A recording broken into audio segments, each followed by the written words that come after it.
3 দিনেই চুলকানি কমবে প্রাকৃতিক ও ঘরোয়া সমাধানে। আসসালামু আলাইকুম, আশা ব্লগের পক্ষ থেকে সবাইকে স্বাগতম।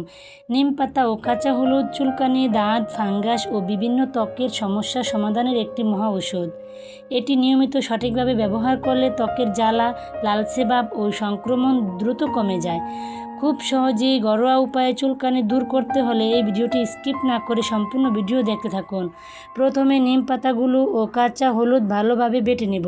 এর সাথে সামান্য নারিকেল তেল মিশিয়ে নেব। তারপর যেখানে যেখানে চুলকানি বেশি আছে সেখানে ভালোভাবে লাগিয়ে রাখব। এই মিশ্রণটি ঘামাচি, দাঁত, চর্মরোগ, ফাঙ্গাস, একজিমা, অ্যালার্জি ও গরমের কারণে হওয়া চুলকানিতে ব্যবহার করলে বিশেষ উপকার পাওয়া যায়। নিয়মিত কয়েকদিন ব্যবহার করলে ত্বকের চুলকানি ধীরে ধীরে কমে যায় এবং ত্বকে মসৃণ ও আরামদায়ক হয়ে ওঠে। তবে কিছু সতর্ক মেনে চলা উচিত। ক্ষত বা কাটা জায়গায় এটি ব্যবহার করা যাবে না। যদি দীর্ঘদিন আপনার চুলকানি হয়ে থাকে তাহলে অবশ্যই একজন বিশেষজ্ঞ ডাক্তারের পরামর্শ নেবেন।